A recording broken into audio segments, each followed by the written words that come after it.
Hello दोस्तों, welcome to गेयरफ्लिक। मैं हूं संदीप सिंह राठौड़ और आपके लिए लाया हूं आज एक थोड़ा डिफरेंट वीडियो, गेयरफ्लिक व्लॉग्स। आने वाले समय में आपको इस टाइप के और भी वीडियोस देखने को मिलेंगे जिसमें मैं एक लॉन्ग डिस्टेंस राइड करके आऊँगा अलग अलग बाइक्स पे, अलग अलग डेस्टिनेशन पे। तो आज का वीडियो है मीटियोर 350 पे।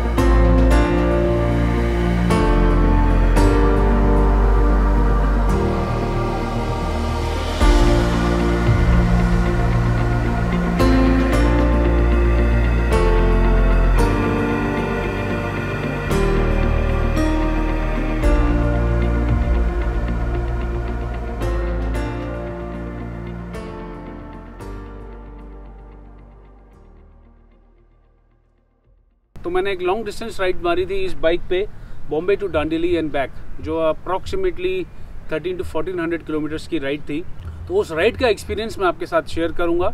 ये बाइक चलने में कैसी है, cruising speed, engine performance, ride comfort, luggage आप कैसे और कितना कैरी कर सकते हैं, इन सब के बारे में आपके साथ मैं डिस्कस करूंगा। मैं डिज़ाइन टॉक के बारे में ज़्यादा डिस्कस नहीं करूंगा बिकॉज वो वीडियो हमने ऑलरेडी एक बनाया है, जिसे आप देख सकते हैं आई बटन लिंक पे। तो शुरू करते हैं राइड कंफर्ट से। अब ये जो बाइक है इसको रिप्लेस किया गया है थंडरबर्ड से। ये दिखती थंडरबर्ड जैसी ही है, बट थंडरबर्ड का इसमें कुछ भी नहीं है।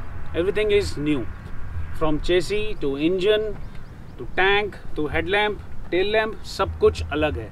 वो सब चीज़ें आप इसके डिज़ाइन टॉक वीडियो में देख सकते हैं। मैं जो बात कर रहा हूँ राइड कंफर्ट की, अब राइड कंफर्ट आपको थंडरबर्ड जैसा ही मिलेगा, इनफैक्ट उससे कहीं बेहतर मिलेगा बिकॉज इंजन में वो वाइब्रेशन नहीं है, वो फटीग नहीं आता है लॉन्ग डिस्टेंस राइड पे। क्योंकि थंडरबर्ड मैं खुद ओन करता था, मेरे पास थंडरबर्ड 500 थी, जो मैं at a stretch 80 to 100 kilometre से ज़्यादा कभी नहीं चला पाया बिकॉज उस गाड़ी में वाइब्रेशन इतना होता था। अगर आप बाइक को 80 to 100 की स्पीड में चला रहे हैं तो you start feeling that vibration on your handle grip, seat पे, टैंक पे, it use to vibrate a lot. But वो सब इस बाइक में बिल्कुल भी नहीं है। मैं इस बाइक को 120 की स्पीड पे भी लेकर गया हूँ, मुझे कहीं भी कोई दिक्कत नहीं हुई। I was easily able to ride for at least 80 to 100 kilometres on 100 kmph। तो एट ए स्ट्रेच अगर मैं 80-100 किलोमीटर चलाता हूँ 100 की स्पीड से, तो मेरे को इंजन पे कहीं पे भी स्ट्रेस नहीं दिखा। लॉन्ग डिस्टेंस राइड कंफर्ट के लिए इसकी जो सीट की बनावट है वो सबसे ज़्यादा इंपॉर्टेंट रोल प्ले करती है। बैठने के बाद आपकी जो सीटिंग पोजीशन है वो काफ़ी अपराइट होती है, तो आपको थकान नहीं महसूस होती है। And because of the cushioning आपका जो टेल बोन है वो भी इतना ज़्यादा हर्ट नहीं होता है बिकॉज इस सीट में आपको थोड़ा एक बैक सपोर्ट भी मिल जाता है। दूसरा राइडिंग कंफर्ट फैक्टर जो ऐड करता है किसी भी लॉन्ग डिस्टेंस टूरिंग के लिए, वो है इसका लेग पोजीशन और फुट पैक पोजीशन, जो इस बाइक का सबसे बेहतरीन है। आपको कंफर्ट काफ़ी अच्छा मिलता है। गियर लीवर पोजीशन और ब्रेक लीवर पोजीशन काफ़ी प्रिसाइज हैं, उसको आपको एंगेज करने में दिक्कत नहीं आएगी। हाँ, हालांकि आपके जब आप फर्स्ट टाइम इस बाइक को चलाएंगे एक नॉर्मल कम्यूटर बाइक से, तो शायद आपको 5-10 किलोमीटर लगेगा या 20 किलोमीटर लगेगा एडजस्ट करने के लिए, बिकॉज उन बाइक का राइडिंग पोजीशन और इस बाइक का राइडिंग पोजीशन अलग है। तो आपको वो हैंडल करने में, आपको वो ब्रेकिंग करने में, वो लीवर गियर शिफ्टिंग में थोड़ी सी इनिशियल दिक्कत आएगी, बट आप जल्दी उससे यूज टू भी हो जाएंगे। आफ्टर राइडिंग 1300 to 1400 किलोमीटर्स, एक बात की श्योरिटी मैं आपको देख सकता हूँ कि इसका फ्रंट सस्पेंशन बहुत ही अच्छा है। वो इसका एक सबसे बड़ा प्लस पॉइंट है इस बाइक का। रियर सस्पेंशन डेफिनेटली ए मिस। अगर आप हाईवे पे हाई स्पीड पे चल रहे हैं और कभी कभार अनएक्सपेक्टेड पॉट होल्स आ जाते हैं, तो you have to take it. आप इस बाइक पे सैडल नहीं कर सकते, आप इस बाइक पे खड़े नहीं हो सकते, तो आपको जो भी गड्ढे आ रहे हैं वो आपको लेने ही पड़ेंगे। और वो अनएक्सपेक्टेड बम्प्स काफ़ी हर्ट करते हैं because of the rear suspension. Clutch travel इस बाइक का थोड़ा शॉर्ट है, अगर थोड़ा और सॉफ्ट होता तो अच्छा रहता। हाईवे पे हालांकि आपको इतना फ़र्क नहीं पड़ेगा, but bumper to bumper traffic में इट डेफिनेटली गोना हर्ट। और मेरा एक ऑब्जर्वेशन रहा है क्योंकि अगर मैंने सिटी में इसको विदाउट ग्लव्स कभी बाइक को चलाया है, अगर आप ये ध्यान से देखें ये काफ़ी फ्लैट है, तो ये थोड़ा सा हाथ में यहाँ पे हर्ट होना स्टार्ट हो जाता है आफ्टर सर्टेन पॉइंट। तो अगर आप इसको कंटिन्यूसली यूज़ करें ब्रेक या क्लच को, तो आपके ये फिंगर टिप्स थोड़ा सा हर्ट होना स्टार्ट हो जाएंगे। अगर आप ग्लव्स पहने तो it won't be a problem. अब being a Thunderbird owner in past, मेरे लिए सबसे इरिटेटिंग चीज़ थी रियर व्यू मिरर। मुझे उस बाइक में आज तक कभी भी क्लियरली रियर विजिबिलिटी नहीं मिली until unless bike is switched off and stand still. वो दिक्कत इस बाइक में सॉर्ट आउट हो चुकी है। आप किसी भी स्पीड पे हों, और for that matter higher RPM पे भी है आपकी बाइक, आप रेव भी कर रहे हैं, ये वाइब्रेट होना बंद हो चुका है and your rear visibility is quite clear on highways and city traffic.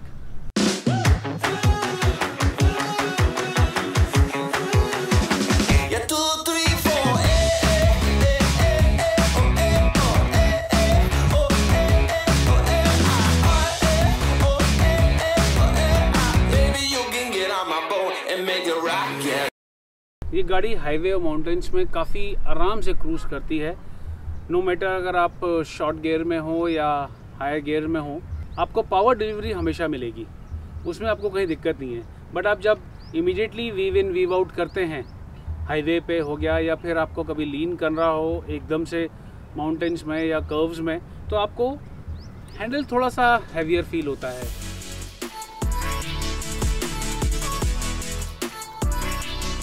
Gear shifting इस बाइक के काफ़ी प्रिसाइज हैं।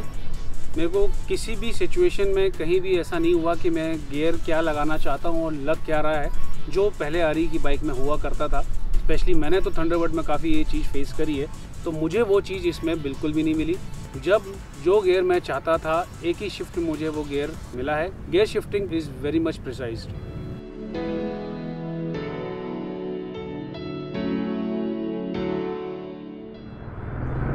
Ladies, wear the helmet.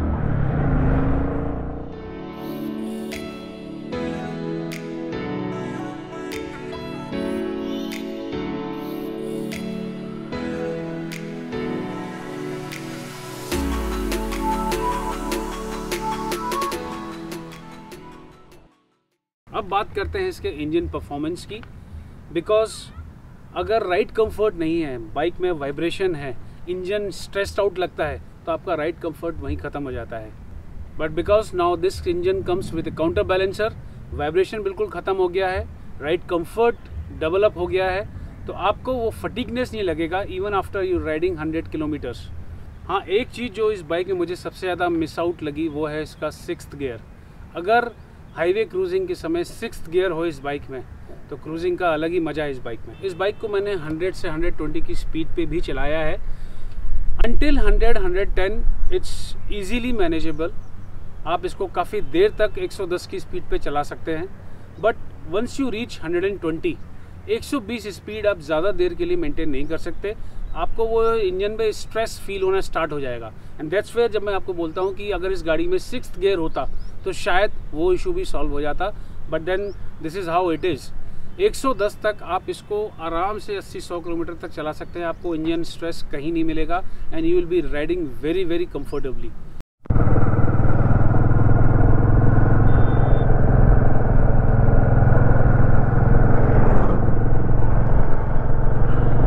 So guys, right now I'm using the inbuilt GPS or navigation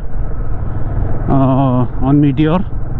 मैं काफ़ी कच्चे और गांव के रास्ते से निकल रहा हूँ, फिर भी मैंने कोल्हापुर का डायरेक्शन लगाया है and it is giving me the exact and proper navigation. क्योंकि मैंने ये क्रॉस चेक किया है गूगल के मैप से भी, मेरे फ़ोन से, और जो उसमें बता रहा है there is a right turn after 1 kilometre और सो, वही एग्जैक्टली इसमें भी दिखा रहा है। And obviously because it is being supported by Google navigation.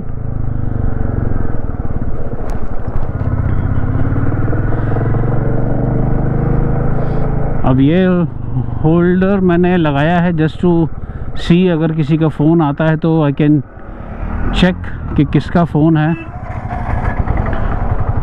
And साथ में फ़ोन चार्ज भी हो जाए। And about the display, it's around 1 PM, sun is right above me और मेरे को देखने में और डिस्प्ले पढ़ने में कोई भी दिक्कत नहीं आ रही है।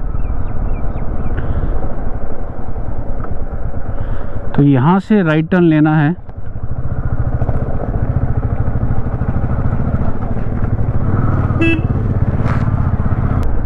And this road will directly take me to the highway around 7.1 kilometer. Then I have to take left to get on the highway.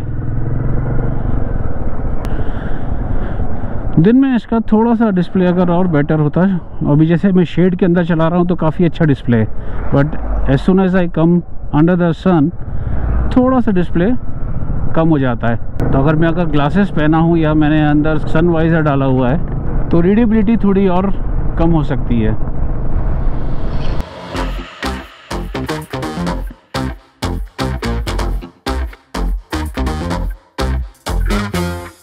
Rewind selector, rewind selector, rewind selector, rewind selector, rewind selector.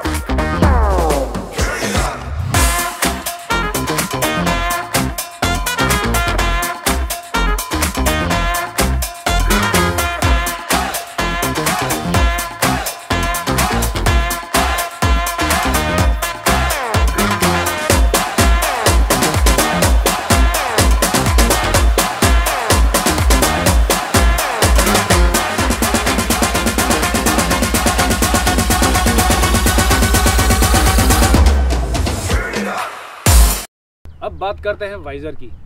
It definitely helps a lot in wind blast.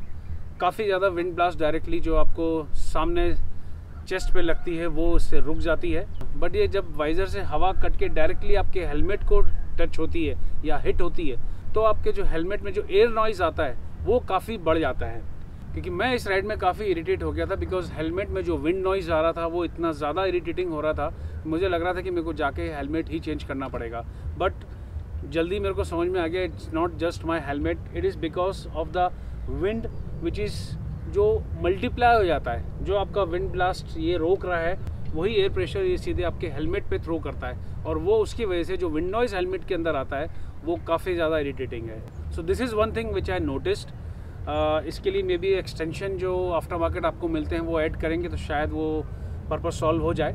But ये मेरे लिए एक advantage भी है और disadvantage भी है because वो जो विंड नॉइज़ मेरे हेलमेट में आता है मैं उसकी वजह से व्लॉगिंग नहीं कर पाता बिकॉज विंड नॉइज़ इतनी होती है तो आपको व्लॉगिंग करने में भी दिक्कत होती है बिकॉज आपको खुद की आवाज़ नहीं सुनाई देती है। अब बात करते हैं इसके स्विचेस की, जो दिखने में काफ़ी स्मार्ट और रेट्रो लुक है बट यूज़ करने में थोड़ा सा प्रॉब्लम देगा बिकॉज मैंने इस बाइक को हफ्ता डेढ़ हफ्ता चलाया। मैं हमेशा पास स्विच में हमेशा कंफ्यूज होया करता था। मुझे लगता था कि सामने से आने वाले व्हीकल को मैं पास का स्विच दे रहा हूँ बट अननोइंगली वो मैं टॉगल का बटन दबा देता था और मुझे लगता था कि मैंने ऑलरेडी पास का स्विच दिया हुआ है। ओवरटेक में या सामने से आने वाली गाड़ी को अगर मैं रोकने का सिग्नल दे रहा हूँ जो यूजुअली हम हाईवे पे देते हैं, बट वो डिस्प्ले टॉगल का बटन दब जाता था, पास का नहीं। तो वो एक थोड़ा सा मिस है बट यूज़ टू आप हो जाएंगे जल्दी। जितना आप ज़्यादा बाइक चलाएंगे उतना जल्दी आप यूज़ टू हो जाएंगे। अब बात करते हैं इसकी टैंक कैपेसिटी की जो है 15 लीटर। 15 लीटर में आप 350 से 400 किलोमीटर का डिस्टेंस आराम से कवर कर सकते हैं। अगर आप 100+ की स्पीड से लगातार चला रहे हैं और हाई रेव है आपका तो डेफिनेटली आपको 30 to 35 के बीच का एवरेज मिलेगा। अभी तक इस बाइक की सर्विस नहीं हुई थी तो मुझे इस बाइक ने अराउंड 36 का एवरेज दिया था। अच्छा, तो अब इसके ट्रिप मीटर के बारे में एक फ़ीचर बताता हूँ, ट्रिप एफ। बाकी तो ट्रिप मीटर में सारे वो इन्फॉर्मेशन अवेलेबल है जो एक टूरिंग में रिक्वायर्ड होती है। जो एक यूनिक फ़ीचर जो मेरे को रॉयल एनफील्ड में देखने को मिला वो है इसका ट्रिप एफ। अब जो ट्रिप एफ है ये इंडिकेट करता है कि आपके बाइक कितने किलोमीटर चल चुकी है रिज़र्व में आने के बाद, और रिज़र्व फ्यूल कैपेसिटी इस बाइक की है 5 लीटर्स। तो आप अंदाज़ा लगा सकते हैं कि अगर आपकी बाइक 35 का एवरेज दे रही है अप्रॉक्सीमेटली तो रिज़र्व फ्यूल कैपेसिटी में आपकी ये बाइक 150 से 200 के रेंज में जा सकती है। तो आपको एक इंडिकेशन मिलता रहता है कि आपने रिज़र्व में आने के बाद 32 किलोमीटर्स चला रखी है या XYZ किलोमीटर्स आपने चला रखा है, तो आप फ्यूल टोटली ख़त्म होने से पहले फ्यूल अपना टॉपअप करवा लें। So this is something very helpful feature. एक जो सबसे बड़ा मिस मुझे इस टैंक में लगता है वो इसका है कैप। हालांकि जो इसका बेस है वो मेटल का है, बट जो की लॉक है वो प्लास्टिक का कैप है। अब फ्यूल पंप पे अगर आप जब फ्यूल भराते हैं, इसको खोलते हैं, तो हमेशा आपको ये डर लगा रहता है कि कहीं आप गलती से ज़्यादा प्रेशर से इसको ना खोल दें। और अगर स्पेशली अगर आप टूरिंग कर रहे हैं और टैंक बैग आपका आगे लगा हुआ है, वो अगर गलती से पुश हो गया ये टैंक फ्यूल कैप खुले हुए, तो ये आराम से टूट सकता है। अब बात करते हैं इसके हेडलैम्प की। इसका थ्रो और spread is okay, I am not that impressed because Dandeli में मैंने इस बाइक को अंधेरे में चलाया था। It was totally pitch black. जो मुझे विजिबिलिटी चाहिए थी उतनी मेरे को इसमें नहीं मिली। हालांकि थ्रो और स्प्रेड ओके था, बट जो लाइट का ग्लो है वो इतना ज़्यादा और इफ़ेक्टिव नहीं था। तो अगर ये बाइक मैं अपने पर्सनल यूसेज के लिए रखता हूँ या चलाता हूँ, तो definitely I will think about after market fog lamp और auxiliary lamp. Now talking about the ride comfort, straight line stability काफ़ी बड़ा फैक्टर है आपके राइड कंफर्ट में, specially when you are cruising on highways. So because of the longer wheel base आपको ये straight line stability काफ़ी शानदार मिलती है इस बाइक में। अब जब आप लॉन्ग डिस्टेंस क्रूजिंग करते हैं, जो बाइक का वेट है वो अगर आपके राइड कंफर्ट को हैम्पर करे तो आपको और थकान देता है। वो इस बाइक में आपको नहीं मिलेगा बिकॉज इस बाइक का वेट मैनेजमेंट काफ़ी बेहतर है। अब बात कर लेते हैं इस बाइक की लगेज कैरिंग कैपेबिलिटीज़ के बारे में। रॉयल एनफील्ड की बाइक्स में लगेज कैरिंग कैपेबिलिटीज़ कभी भी डाउटफुल नहीं रही और इस बाइक के साथ भी वही है।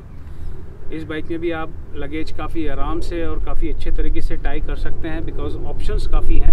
बिकॉज मेटल पार्ट्स और फ्रेम चेसिस काफ़ी ज़्यादा एक्सपोज है, तो आप बंजी कॉर्ड या टेल बैग जो मार्केट में अवेलेबल हैं, saddle bags available, easily tie up कर सकते हैं। Personally I feel tell bag is more comfortable for me because अगर मैं अकेले राइड कर रहा हूँ तो I will prefer a tell bag, so that अगर मेरे को कभी स्ट्रेच आउट करना है या थोड़ा सा एक चलाते चलाते टेक भी लेना है, थोड़ा सा सपोर्ट लेना है, तो tail bag is more convenient for me than a saddle bag. Saddle bag is good when you are riding with pillion. This bike has capability of carrying good amount of luggage with you. आप आराम से इस bike में काफ़ी सारा luggage लेके travel कर सकते हैं।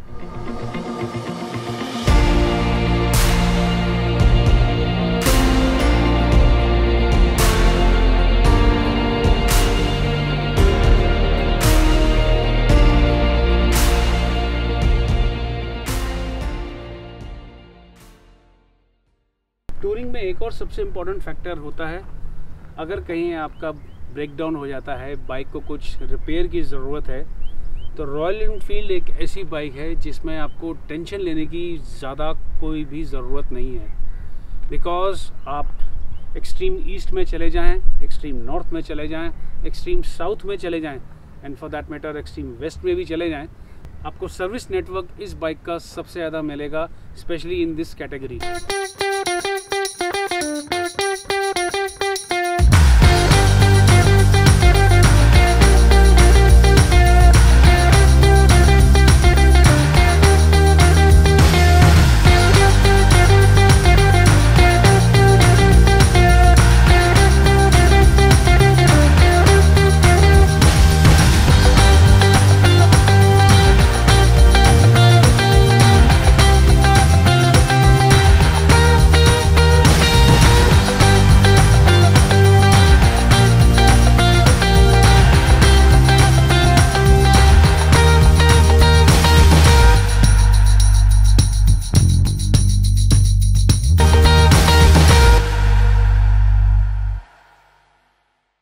तो ये था ओपिनियन और एक्सपीरियंस मेरा इस बाइक के साथ।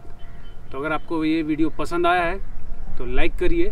अगर आप और भी इस तरीके की वीडियो देखना चाहते हैं या नेक्स्ट कौन सी दूसरी बाइक के साथ ये ट्रैवल व्लॉग देखना चाहते हैं तो do comment below and don't forget to hit the subscribe button. Thank you.